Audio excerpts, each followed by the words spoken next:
ക്ഷമ എന്താണ് എന്ന് ചോദിച്ചു കഴിഞ്ഞാൽ ശരിക്കും ഈ ഒരു ക്യാരക്ടർ ഒരു ഡിവൈൻ ക്യാരക്ടറാണ്, അല്ലെങ്കിൽ ഡിവൈൻ ആട്രിബ്യൂട്ടാണ് ശരിക്കും ക്ഷമ എന്ന് പറയുന്നത്. ഇപ്പം ചിലപ്പോൾ ജന്മനാ ചില വ്യക്തികൾക്ക് ഇത്തരത്തിലുള്ള ഡിവൈൻ ക്വാളിറ്റി ഒരു വ്യക്തിയിൽ തന്നെ കാണാം. ക്ഷമിക്കാനുള്ള കഴിവ്, സ്നേഹിക്കാനുള്ള കഴിവ്, അങ്ങനെയൊക്കെയുള്ള ചില ഡിവൈൻ ക്വാളിറ്റി ജന്മനാ തന്നെ ചില വ്യക്തികളുണ്ടാകും.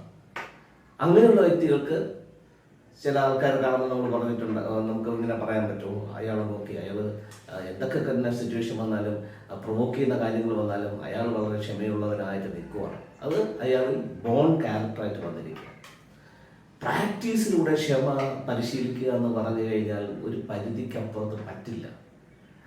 ശരിക്കും ക്ഷമ ഒരു വ്യക്തിക്ക് വേണമെന്ന് ഒരു വ്യക്തി ആഗ്രഹിക്കുകയാണെങ്കിൽ, കാരണം എനിക്കിപ്പോൾ ക്ഷമിക്കാനായിട്ടുള്ളൊരു കഴിവില്ല, എനിക്ക് ക്ഷമ വരുന്നില്ല, എനിക്ക് അങ്ങനെ ചില സിറ്റുവേഷനിൽ പോയി നിൽക്കുമ്പോൾ ക്ഷമിക്കാൻ പറ്റുന്നില്ല, പക്ഷേ എനിക്ക് ക്ഷമ ഉണ്ടാക്കിയെടുക്കണമെന്ന് ആഗ്രഹമുണ്ട് എന്ന് പറയുന്ന ഒരു വ്യക്തിയെ സംബന്ധിച്ചിടത്തോളം ആ ഒരു ക്ഷമാശീലം ഉണ്ടാകണമെന്നുണ്ടെങ്കിൽ അയാൾക്ക് ഒരു ദൈവികമായിട്ടുള്ള ഒരു ഇടപെടൽ ഉണ്ടായി ആ ദൈവികമായ ഒരു ക്യാരക്ടറായിട്ട് ആ ക്ഷമ അദ്ദേഹത്തിൻ്റെ അകത്ത് എന്ത് വരണം, നിക്ഷേപിക്കപ്പെടണം.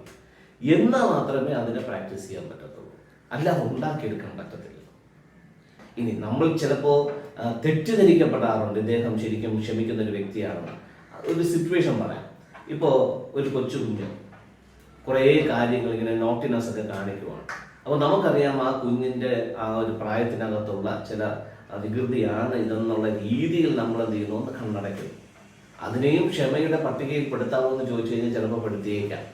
അപ്പോൾ ചില വ്യക്തികളുടെ അറിവില്ലായ്മയോ ഇഗ്നറൻസോ ഒക്കെ നമ്മൾ കാണുന്ന സമയത്ത് അത് അവൻ്റെ അറിവില്ലായ്മയാണെന്നുള്ള രീതിയിൽ നമ്മൾ എന്ത് ചെയ്യുന്നു, കണ്ണടയ്ക്കുന്നതിനെ ക്ഷമയെന്ന് പറയാൻ പറ്റില്ല. അത് നമ്മുടെ എന്താ പറയുക, ഒരു പക്വത എന്ന് വേണമെങ്കിൽ പറയാം, അല്ലെങ്കിൽ അറിവിൽ നിന്ന് നമ്മൾ കാണിക്കുന്ന ഒരു കാര്യമാണെന്ന് പറയാം. ഓക്കെ, ഇപ്പോൾ തെരുവിൽ നിന്ന് ഒരാൾ നമ്മളെ ഇങ്ങനെ ചീത്ത വിളിക്കുകയാണ്, അല്ലെങ്കിൽ കണ്ടിന്യൂസ് ആയിട്ട് നമ്മളെ നോക്കിയിട്ട് നമുക്ക് ബാഡ് വേർഡ്സ് പറയുവാണ്. അപ്പോൾ നമ്മൾ നോക്കുമ്പം ആ വ്യക്തി ശരിക്കും ഒരു മാനസിക വിഭ്രാന്തിയുള്ള ഒരു വ്യക്തിയാണെന്നോ അങ്ങനെയൊക്കെ കണ്ടു കഴിഞ്ഞാൽ നമ്മൾ എന്ത് ചെയ്യും, പ്രതികരിക്കാൻ പോകത്തില്ല. അപ്പോൾ അത് ക്ഷമയാണോ എന്ന് ചോദിച്ചു കഴിഞ്ഞാൽ അത് ക്ഷമയല്ല, സംസ്കാരത്തിൻ്റെ ഭാഗമാണ്. ശരിക്കുമുള്ള ക്ഷമ എന്ന് പറയുന്നത് ഒരു ഡിവൈൻ ക്വാളിറ്റിയാണ്. ഇപ്പോൾ അതിനൊരു ഉദാഹരണം പറയുകയാണെന്നുണ്ടെങ്കിൽ, എന്നെ ഒരാൾ മനഃപൂർവ്വമായിട്ട് ഉപദ്രവിക്കാൻ വരുവാണ്, എനിക്ക് വന്ന് 2 അടി തന്നു. അപ്പോൾ എനിക്ക് തിരിച്ച് പ്രതികരിക്കാതെ അദ്ദേഹത്തോട് ക്ഷമിച്ചു എന്ന് പറയാൻ പറ്റുമോ? ഇനി വേറൊരു കാര്യം അതിനകത്ത് വരുന്നത് എന്താണെന്ന് വെച്ച് കഴിഞ്ഞാൽ, ഒരാൾ എനിക്ക് വന്ന് 2 അടി തന്നു, തിരിച്ചടിക്കാനായിട്ടുള്ള കായിക ക്ഷമത എനിക്കില്ല, അതുകൊണ്ട് ഞാൻ തിരിച്ചടിക്കുന്നില്ല എന്ന് പറഞ്ഞ് അതിന് ക്ഷമയെന്ന് പറയാൻ പറ്റില്ലല്ലോ. സോ ക്ഷമയ്ക്ക് അതിൻ്റേതായിട്ടുള്ള ഒരു ഡിവൈൻ ക്വാളിറ്റി ഉണ്ട്. അതുകൊണ്ടാണ് അത് ഡിവൈൻ എന്ന് പറയാൻ കാര്യം. അതെല്ലാവർക്കും കിട്ടുന്ന ഒരു വരമല്ല, അത് ശരിക്കും ദൈവത്തിൻ്റെ ഭാഗത്ത് നിന്ന് ആർജിച്ചെടുക്കേണ്ടുന്ന ഒരു കാര്യമാണ്, പ്രാക്ടീസിലൂടെ കിട്ടുന്ന ഒരു കാര്യമല്ല.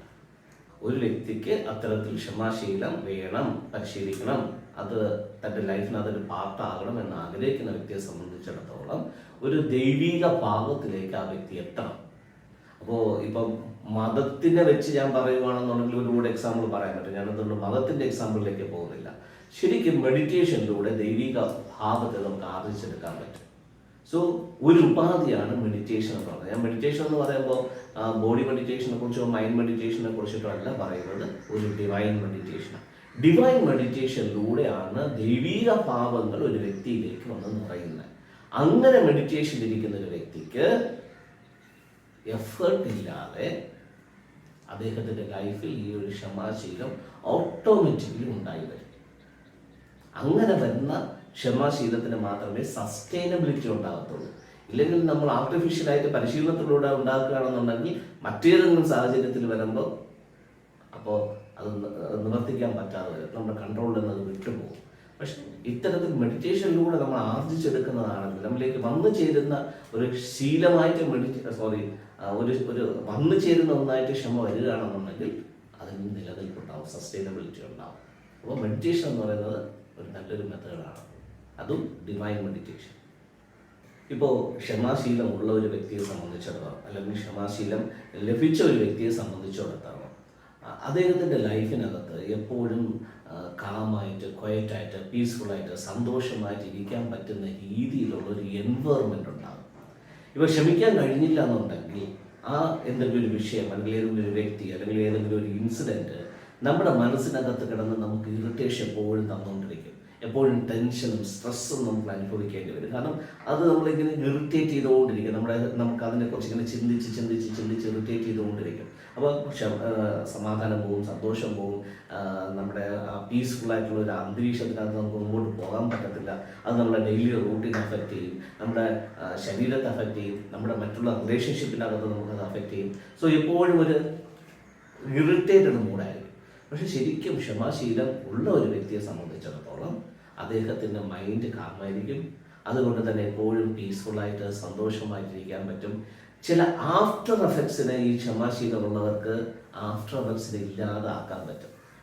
മേ ബി ചിലപ്പോൾ വേൾഡ് വാർ പോലുള്ള ചില കാര്യങ്ങൾ നടക്കുന്നതിൻ്റെ പിന്നിൽ റൂട്ട് കോസ് എന്താണെന്ന് ചോദിച്ചു കഴിഞ്ഞാൽ ചില വ്യക്തികൾക്ക് ചില കാര്യങ്ങളോട് ക്ഷമിക്കാൻ പറ്റാത്തതാണ്. അപ്പോൾ അത് വേൾഡ് വാർ വരെ എത്തിക്കാൻ പറ്റുന്ന ഒന്നാണ് ക്ഷമയില്ലായ്മ എന്ന് പറയുന്നത്.